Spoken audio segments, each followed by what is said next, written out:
सोचिए जरा, हमने अंतरिक्ष के तो कोने कोने छान मारे हैं, लेकिन क्या कभी आपने सोचा है कि हमारे पैरों के ठीक नीचे, मतलब पृथ्वी के सुदूर अंदर क्या है? बिना देखे हम इसके बारे में कैसे जानते हैं? ये किसी बड़े रहस्य से कम नहीं है ना? बिल्कुल सही कहा अंजलि। और आज के इस शानदार बीपीएससी सिलेक्टर्स विश्लेषण में हम इसी जासूसी कहानी की परतें खोलने वाले हैं। चलिए गहराई में उतरते हैं और देखते हैं कि वैज्ञानिक कैसे इस मिस्ट्री को सॉल्व करते हैं। तो आज का हमारा रोड मैप बहुत क्लियर है। हम शुरू करेंगे कि इस अध्ययन की ज़रूरत ही क्या है, फिर हम डायरेक्ट सोर्सेज देखेंगे, मैग्मा और लावा का फर्क समझेंगे, और अंत में तापमान, घनत्व और दबाव जैसे इनडायरेक्ट सोर्सेज का एक-एक करके विश्लेषण करेंगे। तो सर, सबसे पहला और बेसिक सवाल, जब हम मज़े से सतह पर रह रहे हैं तो हज़ारों किलोमीटर नीचे क्या चल रहा है, इसकी टेंशन क्यों लेनी? इस रहस्य को सुलझाने की आखिर ज़रूरत ही क्या है? बहुत ही उम्दा सवाल है। देखिए, ये एक बहुत बड़ा विरोधाभास है। हमारी पृथ्वी की सतह जहां हम रहते हैं उसका एवरेज टेम्परेचर मुश्किल से 15 डिग्री सेल्सियस रहता है। लेकिन अगर हम 6400 किलोमीटर नीचे क्रोड यानी कोर की बात करें तो वहां का तापमान लगभग 6000 डिग्री सेल्सियस है, मतलब लिटरली सूर्य की सतह के जितना गर्म। तो इस भयंकर गर्मी का सीधा असर हमारी सतह पर पड़ता है। बीपीएससी सिलेक्टर्स के मुख्य बिंदु के तौर पर इसे ऐसे समझिए कि आखिर भूकंप क्यों आते हैं, ज्वालामुखी क्यों फटते हैं, और ये अंदरूनी हलचल हमारे ठोस धरातल को कैसे आकार देती है। इन सभी घटनाओं के पीछे जो इंजन काम कर रहा है ना, उसे समझने के लिए अंदरूनी संरचना को जानना बहुत जरूरी हो जाता है। ये तो क्लियर हो गया।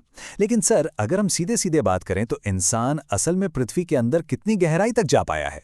क्या हमारे पास कोई ठोस फिजिकल सुराग हैं? जी हाँ, बिल्कुल हैं।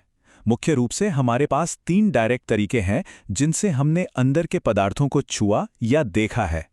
ये हैं ड्रिलिंग प्रोजेक्ट्स, गहरी खदानें और ज्वालामुखी विस्फोट। बस इन्हीं के जरिए हमें सीधे तौर पर जानकारी मिल पाई है।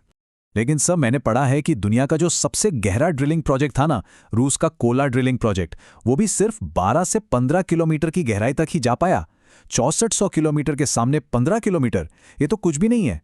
क्या चट्टानें इतनी कठोर थीं कि आगे खुदाई नहीं हो पाई? एकदम सही। 12 से 15 किलोमीटर के बाद चट्टानें इतनी ज्यादा कठोर हो जाती हैं कि खुदाई करना इम्पॉसिबल हो जाता है। और यहीं से हम अगले पॉइंट पर आते हैं।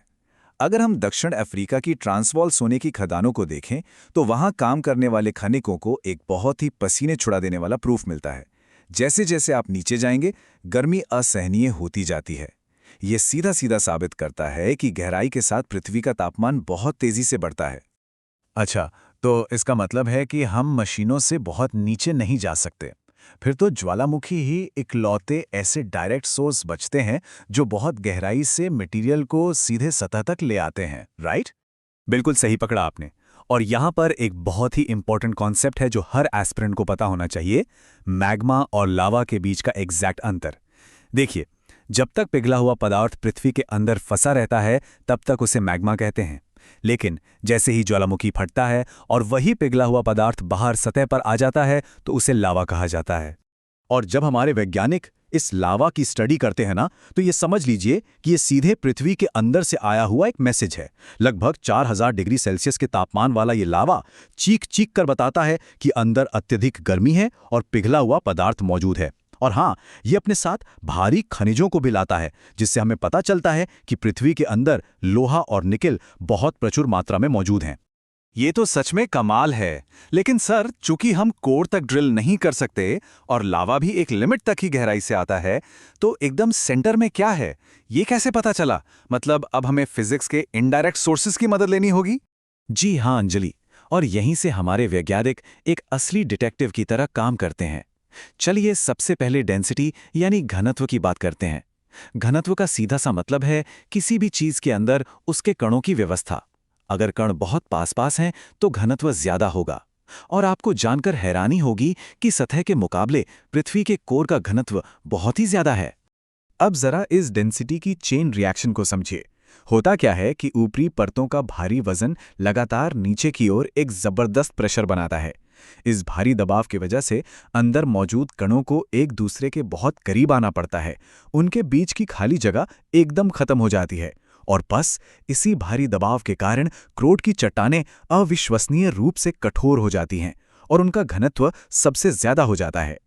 राइट। और सर, अगर हम गहराई के साथ बढ़ने वाले तापमान की बात करें तो इसके लिए तो एक बड़ा ही फिक्स मैथमेटिकल फॉर्मूला है ना। सतह से नीचे जाने पर हर 32 मीटर की गहराई पर तापमान में 1 डिग्री सेल्सियस की बढ़ोतरी होती है। मतलब 32 मीटर पर 1 डिग्री, 64 मीटर पर 2 डिग्री, और ये सिलसिला ऐसे ही चलता रहता है। बिल्कुल सटीक। और ये डेटा हमें एक बहुत ही लॉजिकल सवाल की तरफ ले जाता है कि आखिर अंदर इतना तापमान बढ़ता क्यों है। इसके पीछे 3 मुख्य कारण हैं। पहला, जैसा हमने अभी देखा, ऊपर से पड़ने वाला भयंकर दबाव। दूसरा, गहराई में मौजूद रेडियो एक्टिव पदार्थ जो लगातार हीट रिलीज करते रहते हैं।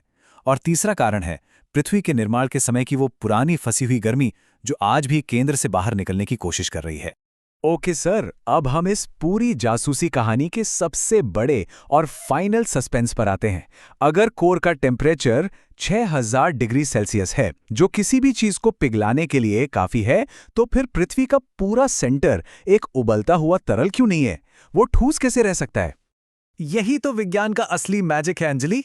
देखिए, जब हम सतह से कोर की तरफ जाते हैं तो दबाव अपने मैक्सिमम लेवल पर पहुंच जाता है। ये अथाह दबाव कणों को एक दूसरे के इतने करीब कर देता है कि उनका आपसी अट्रैक्शन बहुत स्ट्रांग हो जाता है। और फिजिक्स का नियम कहता है कि दबाव बढ़ने से किसी भी पदार्थ का मेल्टिंग पॉइंट या गलनांक बहुत ज्यादा बढ़ जाता है। इसीलिए 6000 डिग्री की भयंकर गर्मी के बावजूद उस अत्यधिक दबाव के कारण कोर पिघल नहीं पाता और वो एकदम ठोस अवस्था में ही रहता है। और हमारा ये साइंटिफिक कैलकुलेशन इस बात से पूरी तरह मैच करता है कि वहाँ कौन से केमिकल्स मौजूद हैं। हमारी पृथ्वी का भारी, अत्यधिक घनत्व वाला कोर मुख्य रूप से लोहा और निकल जैसे भारी तत्वों से बना है। जब पृथ्वी बन रही थी ना, तो अपने भारी वजन के कारण ये तत्व स्वाभाविक रूप से डूबकर एकदम सेंटर में जाकर जमा हो गए। ये हमारी पृथ्वी के अंदर की असली रासायनिक छाप है। वाओ! तो इस तरह से बिना पृथ्वी को खोदे ही सिर्फ दबाव, घनत्व, तापमान के गणित और ज्वालामुखी के सुरागों से हमने पृथ्वी के कोर का पूरा रहस्य सुलझा लिया। बिल्कुल, और ये वैचारिक स्पष्टता ही एक एस्पिरेंट की सबसे बड़ी संपत्ति है। लेकिन जाते जाते जरा एक बात सोचिए, अगर ये कोर इतना गर्म और गतिशील नहीं होता तो क्या पृथ्वी पर मैग्नेटिक फील्ड बन पाता, और क्या उसके बिना सतह पर हमारा जीवन संभव था? इन कॉन्सेप्ट्स को दोहराते रहिए और बीपीएससी सिलेक्टर्स के साथ अपने सिलेबस की गहराई से पड़ताल करते रहिए। अगर ये विश्लेषण पसंद आया हो तो चैनल को लाइक, सब्सक्राइब और शेयर करना बिल्कुल ना भूलें।